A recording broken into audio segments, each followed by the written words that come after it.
Hey everyone, so we got back from our trip to Taiwan and China, and we took some time in visiting some of the manufacturers to ask for things that they no longer needed.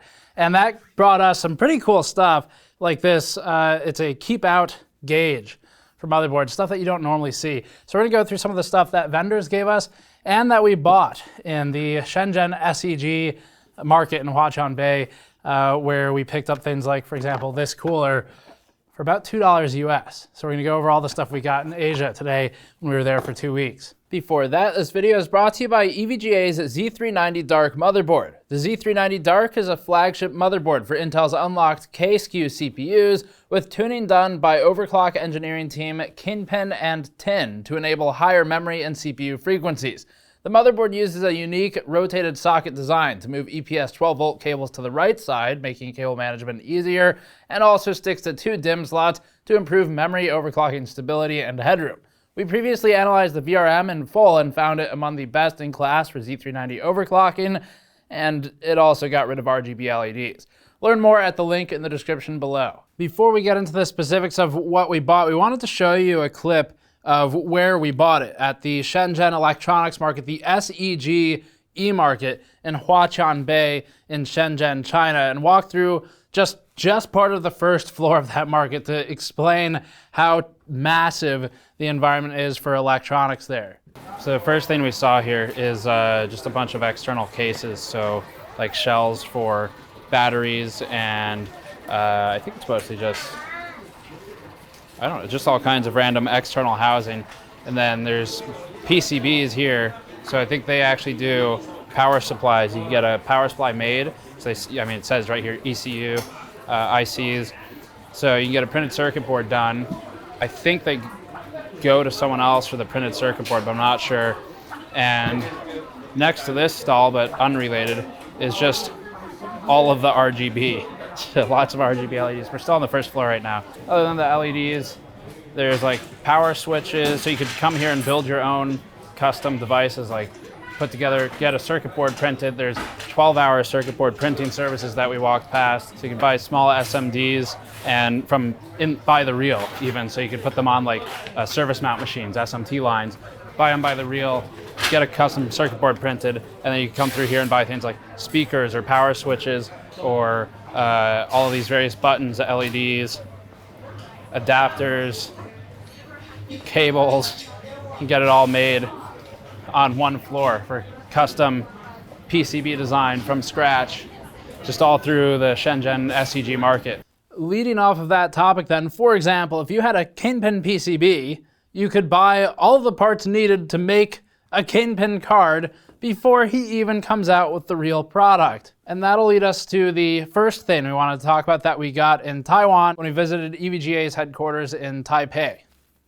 So let's start with this. This is a 2080 Ti Kingpin board, and this actually clearly has no SMDs on it yet at all. It doesn't even have a GPU on it.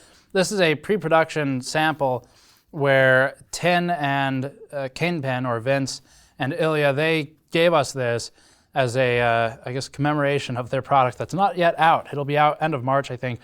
But anyway, it's just kind of cool to see the bare PCB like that. We have other stuff like this too. I'll grab one of them. So we have a semi-populated MSI 780 Ti Lightning where the VRM's on there, but no GPU, no memory, and none of the expensive stuff.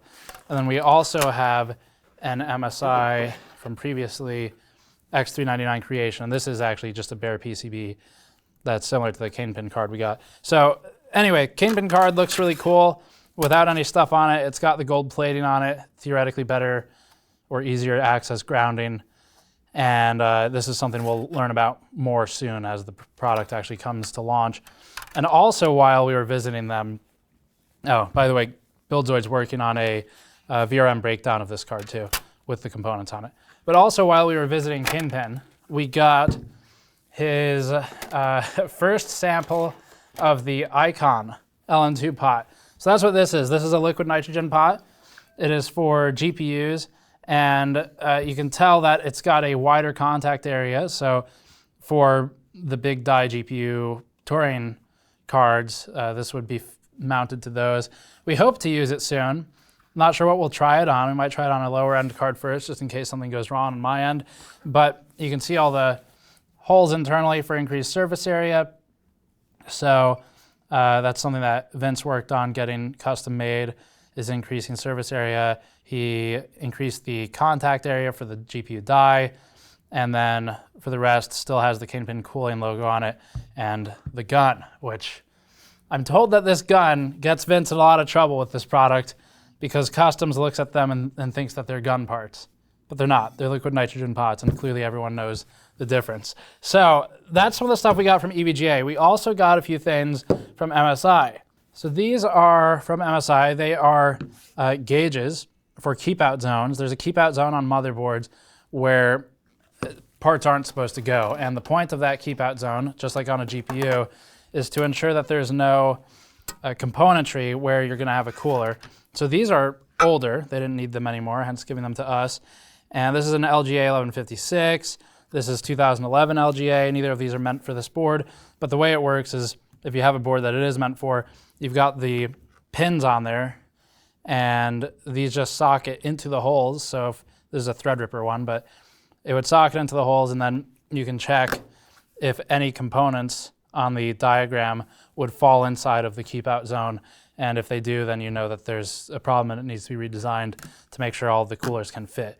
So for these examples, keep out zone's a bit wider as opposed to the really densely packed DIMMs on a TR socket board. And these are just used in design. We asked them, why is this one bigger? And there was really no answer for it because the keep out zone is strictly on the flat plane. It's not a vertical thing. So that's just how Intel made them. But anyway, some cool stuff you don't typically get to see. You can see that it kind of follows the shape of the Intel stock cooler. It's got the pegs to go in the holes, mount it, and then make sure all the components clear. And that's how you determine if your motherboard will be compliant with the average CPU cooler. So just some kind of behind the scenes stuff, not something you can really buy. Let's look at some of the stuff we bought next. So this is I don't remember the exact brand name. I want to say it was Honshuo, and technically this motherboard is branded by a different company. I asked them for a motherboard box, and this is all they had. So this is not the same as the company that makes the board, but I will draw your attention to the fact that it says it supports the Intel Core 2 Duo, the Core 2 Quad, AMD Athlon X2, AMD Phenom X4, and it has an Intel chipset apparently. It also allegedly supports DDR1, 2, and 3. So whatever this motherboard was, really I want this one, but I think they probably just threw everything on the box and then maybe put a sticker over the ones that weren't relevant, maybe? Anyway, let's look at the actual board.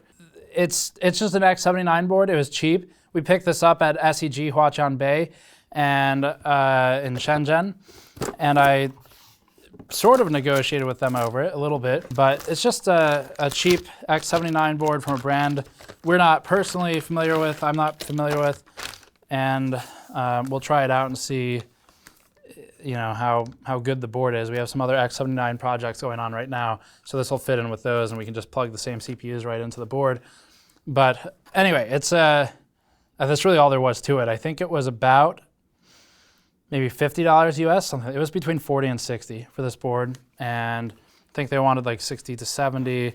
I negotiated a bit, got them to like 40 or 50, somewhere in there, and that's all. I mean, it comes with an I/O plate and the motherboard, and that's it. And the BIOS should have an English version as well. All the characters on the board are Romanized characters, so we should be good there. I bought this from the same shop. So this is a Downdraft CPU cooler, and this was about $2 or $3 US after the conversion. So this is one of the cheaper things you could get. And the brand is Yaku. And it actually looks very similar to some of the other Downdraft coolers we have. I can't remember, Ryzen Tech. I think we have a Downdraft Ryzen Tech cooler that looks very similar to this. But anyway, it's in theory a copper heatsink. Maybe copper plated though, I can't tell. It might be copper plated aluminum, I'm not sure. But copper heatsink in theory with with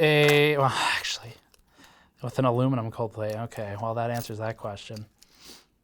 So I think it's actually, that's an aluminum cold plate for sure. And I'm now confident it's an aluminum heatsink is what it is.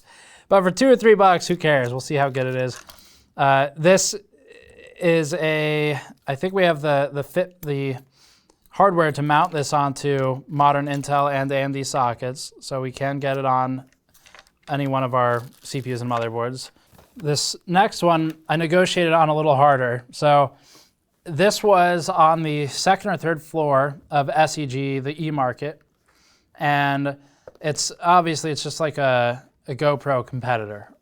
And it even actually uses genuine GoPro mounting hardware. So I have a Hero 5, or I think I have a Hero 5 and a Hero 4 that I use for mountain biking. So my plan is to stick one of those high-end Hero GoPro products on my helmet, stick one of these on the helmet, do a couple runs and see how the footage compares. So this is supposed to be 4K. The shopkeeper showed me this versus another 4K camera they had, and all she said was this one 4K good, that one 4K no good. So we'll see how good it is. This is actually Hero 2 housing, I'm pretty confident. If not, it's very close, because I had a Hero 2 and it worked about exactly like this. So it's got the airtight gasket here. I mean, it's real product for sure. It's not that much of a fake, but there's a gasket that will keep out the water if you were to submerge it. So let's see if this is a GoPro standard battery. No, it is not. But it is a 900 milliamp hour battery. We can get a shot of that and show the specs. Does that say 3.33 watt hours, 900 milliamp hours, 3.7 volt lithium ion battery. So I guess we'll see. I'll give this a shot on one of the bike runs and compare it versus the GoPro cameras that I have, compared against the Hero 2 or something as well. I negotiated pretty hard on this, like I said. So we got the camera and the stupid smartwatch that I didn't particularly want, but we got both of these for cheap. 这是330吗？对。Okay. It's good 4K. 我买一起450，可以吗？ No, 500. Okay, only this one then. Yeah. Only 300. 300. 300. Okay. 对，加上这个500。450。450这个。这个一起。这个 OK.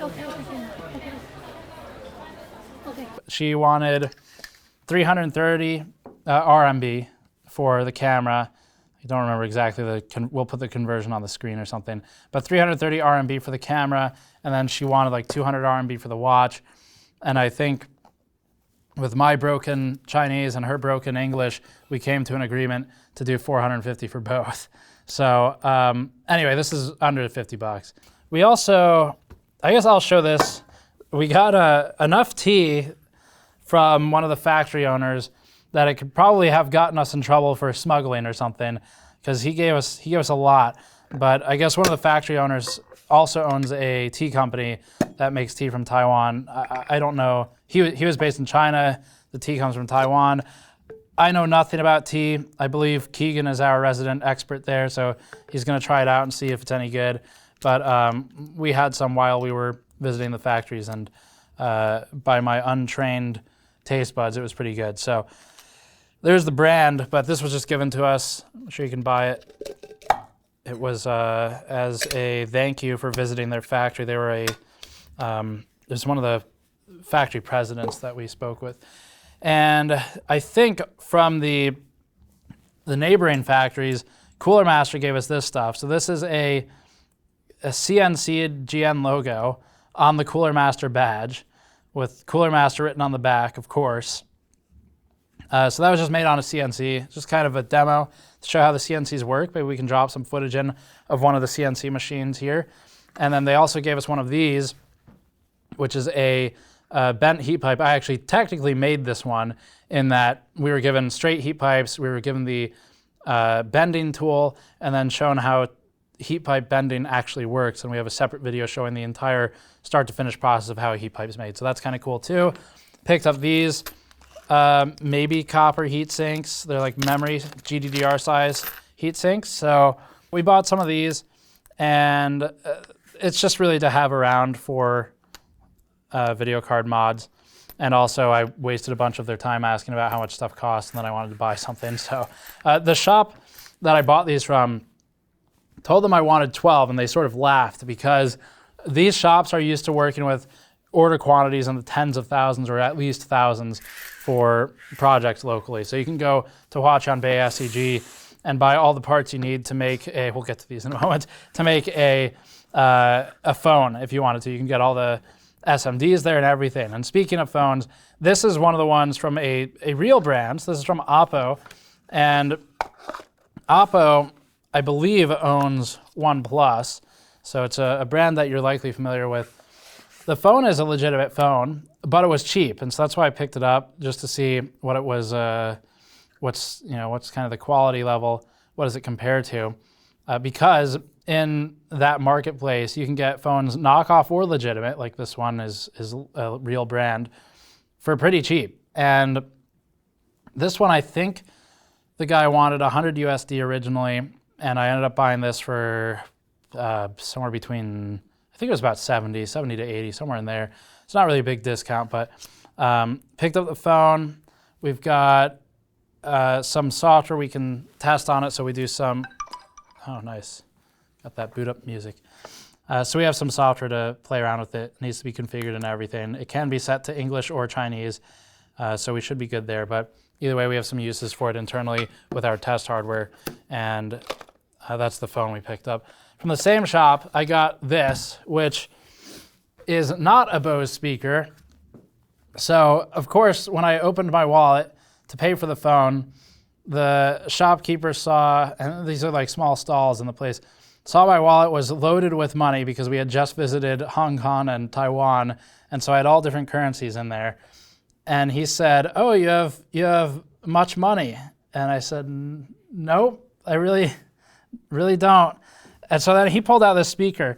And the fun thing about this speaker is in the back of the stall, they had a heat gun, and there was another person working in the back of the stall heat treating logos onto different products.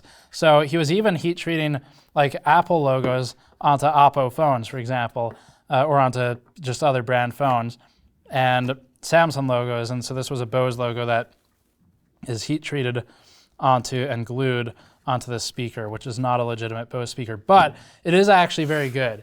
There's no point in us trying to demo it because it'd be through a microphone, but pretty good. I forget what I paid for this, but it was not a lot, and we got that with the phone. These things are pretty cool. So we saw on the 10th floor, the final floor of SEG E-Market, there was a game store, and I did not try to haggle with this store at all. They seemed pretty established. It was less of like a flea market stall, which is kind of like the format of that place, and more of an actual shop. So I didn't try haggling at all. I just paid the prices, and they were low anyway. I think this was like 80 RMB. This was 80 RMB, so it was like $10 to $12, and this was maybe like $18 US, something like that. So it's got 621 games in it. Obviously, these are SNES controllers, and they're pretty damn close to SNES controllers at that. Materials are a little bit different, but the controller itself is the same design. And what we were wondering, the reason Andrew and I bought this is because we're wondering if this device here surpasses the quality of the Classic, the SNES Classic and NES Classic that Nintendo recently made. So we're curious if it surpasses the quality of those. It does have more games, and they're not fake games either. I mean, they're real Nintendo games, like Super Mario's on here, along with 620 other games. And they're just ROMs. They're just ROMs that were burned onto the device. You can play them with an SNES controller plugged into it. And it was super cheap. And so we figured it might be kind of fun to play around with. So we'll test that in maybe a future content piece. But I think, does it have a product name? Super Mini SFC. Same with the product. And we'll try that out. separately. But pretty cool. It was cheap. The next one I played on the plane on the way home for a little bit, for as long as I could tolerate it. This one's 129 games, 8-bit, 2.4-inch screen. It's a lithium-ion battery in there. It's actually a phone battery. And this is, I think, by the same company. I'm not positive on that, though. But it's just a Game Boy lookalike. Boots instantly. We'll get some B-roll of this. It's got Super Mario on there. It's got other Ninja Turtles on there. All 4 of the, I think, NES or SNES Teenage Mutant Ninja Turtle games. And as stated, it's just a straight, wow. Just a, see, I'm not any better on this than the other. Just a straight ROM. So that was the one that was like 10 to 12 bucks. Other stuff, small things we got. So smartwatch, I'm not really a watch person, but we got it relatively cheap with the camera, and this one has the ability to add a SIM card. It can connect to phones. I'm gonna try it out, use it biking as well, because I can play music off the speakers in the watch. That's kind of nice, get it a little closer to my head. And then I can run like Strava on it or something. So we'll try that out, see if it's any good, but it was very much one of those like, you know, why not? We're here and it's cheap. So we walked by this and the guy selling it saw that Andrew was shooting with the Sony camera. And the guy got my attention and I respected that. Hustle. So we bought it. I think this is a 32 gigabyte USB 2. It's like Kingston Data Traveler. And what he did, we have some footage of it, but he, in the market tour, he just takes the USB key and sticks it into the rubber mold. And there's your novelty USB housing with a USB device in it. I don't know that we'll actually use these. I will scrub them for security reasons first, if we do. But the main point was to show that you could, if you wanted, buy tens of thousands of Lilo and Stitch or Donald Duck or whatever other brand or character USB drives you want. And it's, I mean, it's not policed at all. So clearly this is not okay within US copyright or intellectual property laws, but not really a problem in SEG E-Market, which is also, I mean, it's good and bad. The good side is that you get things like really cheap competitive phones that are actually pretty good, and then the bad side is that if you actually have intellectual property that you want to defend, it's basically impossible to do so. So that's the stuff we bought. Some really cool stuff, some kind of lame stuff, just depends. The gifts were, I think, more interesting, like this keep out zone mounts or gauges.